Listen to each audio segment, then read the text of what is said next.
Welcome back to the channel. Today I am headed to Las Vegas to go to SEMA. So I was very on the edge about going, but at the last minute I decided to go. So I'm gonna go for 2 days. So today is the first day. Tuesday, I'm gonna arrive at 9 a.m.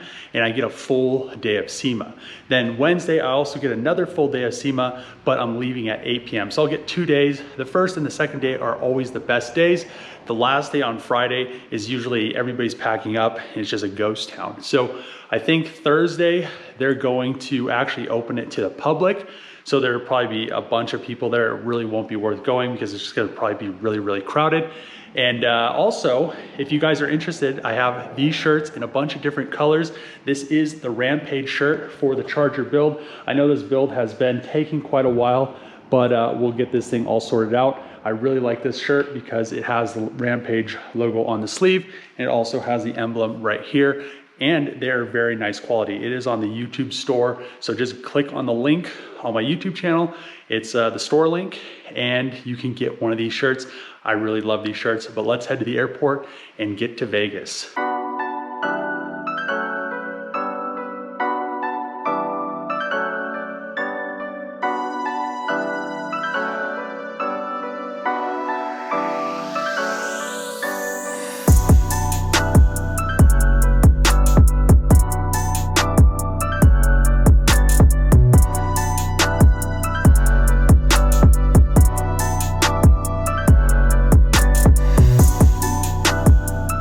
Like a Tesla tunnel. That's pretty sweet. Yeah. I wonder if it's autonomous. I'm sure it is, yeah. They have to be, right? So this is pretty cool. Just got to SEMA and they installed this cool Tesla loop. So you get in a Tesla and it'll take you to the different halls. I guess you just wait for one to pop open. Oh, there's a guy in there. Hi there. How you doing? Good, yourself? Oh, not too bad. Is this new? Oh yeah, we've been operational since June. Oh, cool. What station for you? South? You South got it? Hall? Thanks. Yep, we can do that. I thought these just were autopiloted. Please. Oh, sorry. What were you saying? I said I thought these were just going to be Oh, full not, auto. Not quite yet.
A sample of the Tesla tunnel, which is really cool. So I'm gonna go get my pass. That's why I didn't drive. They drove me all the way over here. I think this is Wheel and Tire. It's a ghost town. There's usually, this thing's packed and there's like nobody here from like other countries. My boy Trevor had to follow me to Vegas.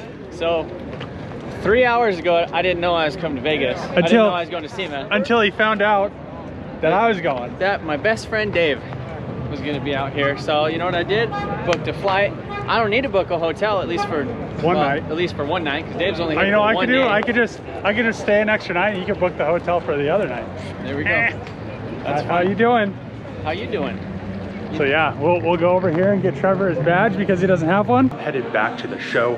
I'm wearing the other version of the SRT Rampage shirt, but I'm going to a different wing, which there's not supposed to be very much stuff there, but I think there is going to be some good stuff. So let's head over there now and see what we find. Crazy how big these hotel buildings are in the convention center. So this is pretty much the size of the shop that I want. So I would need a quite larger car collection because I don't think 20 cars would look very large in here, but eventually this is gonna happen. Just came into one of the larger halls that usually has a lot of the paint stuff, but now it's so spread out because there isn't very many exhibitors here. So this whole area would normally just be packed. I mean, right now I would usually come in here, you wouldn't be able to get near a car to take a picture. It's just crazy. It's like a ghost town. I almost think there's a tumbleweed blowing by over there, but in a way it kind of makes it nice, but in another way there isn't a lot of the companies coming out here, and you don't actually get the full effect. I mean, a lot of people were saying this was their first time, and I was like, oh man. Like yesterday I was talking to a lot of people and they're like, yeah, this is my first time. It's like, this is not what it usually is like. You can't even walk around, but we'll go look around. I need to pretty much go to the upper level to go across the street. Actually pretty happy I found a car with forged carbon fiber because I'm going to do the Durango roof just like this. I was kind of contemplating not doing it, but it looks interesting. So I mean, I am kind of giving you guys a little bit of a heads up on it because I wasn't going to say anything, but now that I actually see some stuff that's full forged carbon, except some stuff that's on the interior, I mean, it makes a lot of a difference and it just catches the light. It's kind of cool. Crazy that there is nothing. Like, look how far these cars are spaced out. Usually these cars are so close together that you can't even walk, but I mean, now all these people that have their cars over here don't have to worry about them getting messed up.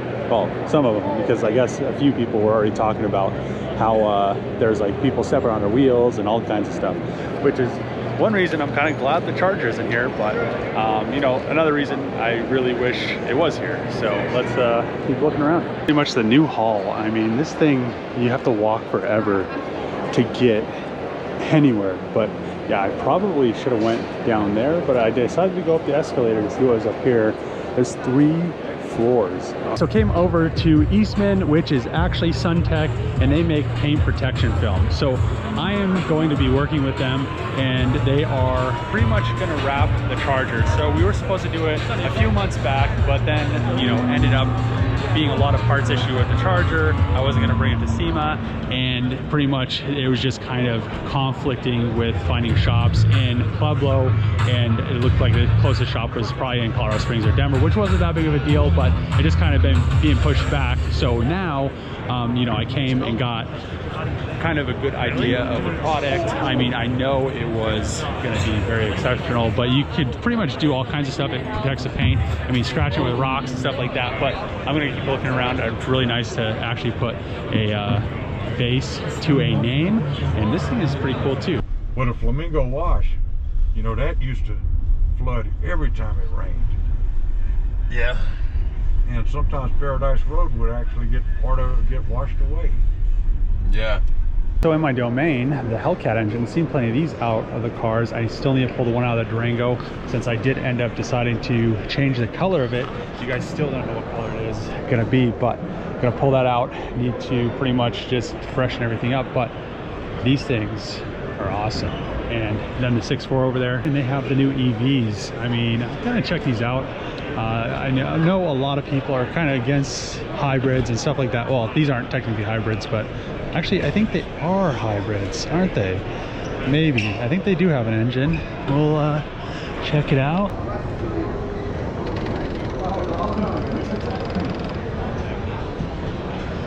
Is it the 8-speed, or is it a different transmission? 8-speed.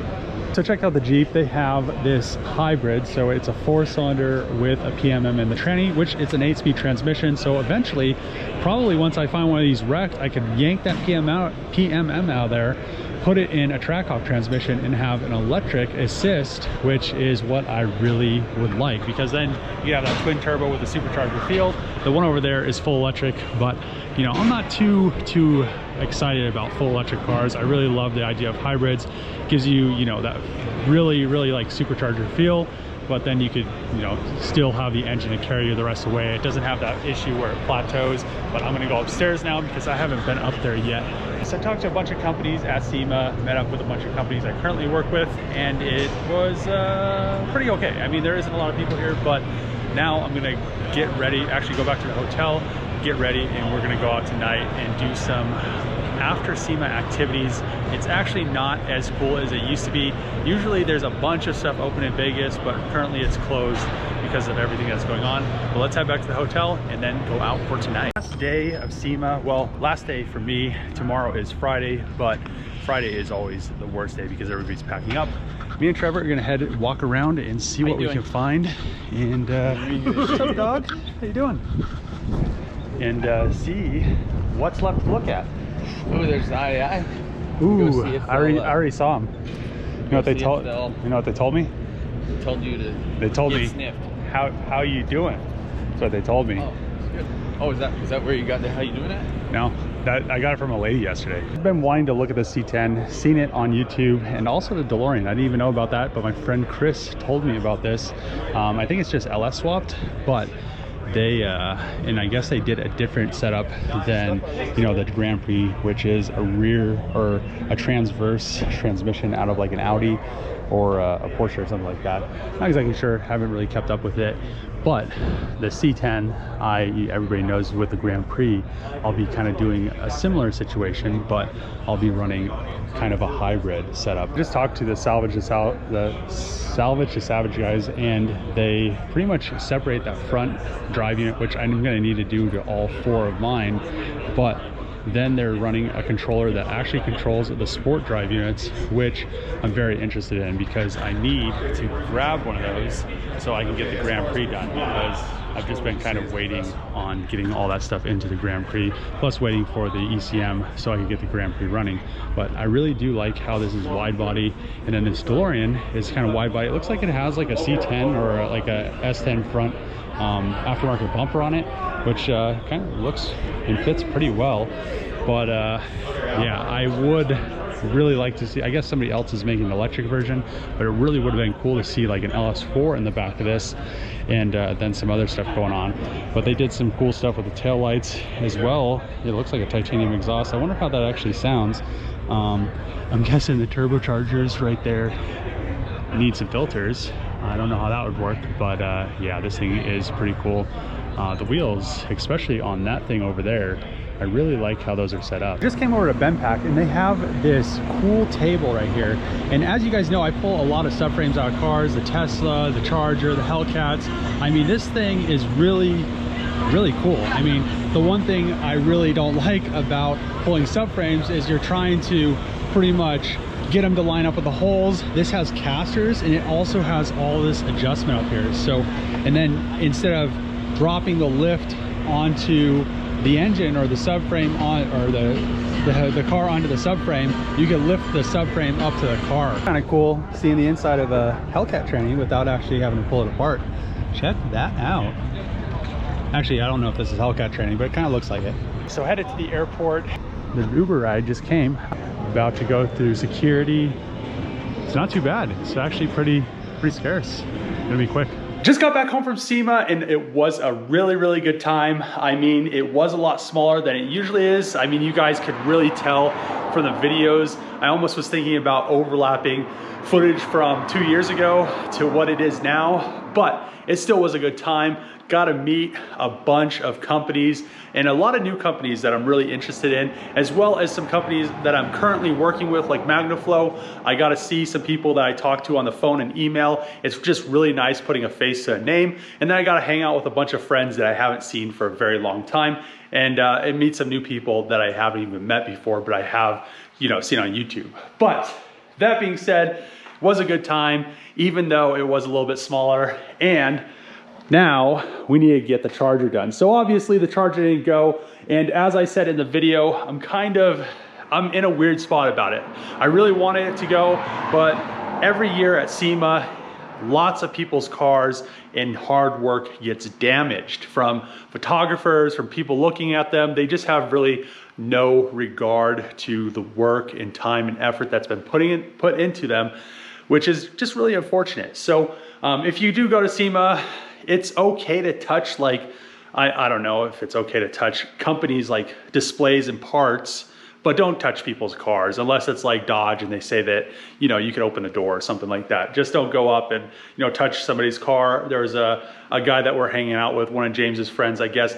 Their friend brought a truck and somebody like stood in his wheel and their shoes had rocks in it and scratched the wheel up. So don't be that guy or girl or whatever don't be that person. So whatever you want to say. But yeah, we'll get the Charger there. If I do take it, I'll probably, you know, have it roped off so people can't, you know, do whatever crazy things they're gonna do. But I really do wish it was there. Unfortunately, it wasn't, because we still have a lot of work to do on it. But I'm gonna end the video here. If you like these videos, make sure to click that subscribe button, throw a thumbs up, throw a comment below. As always, see you guys next time.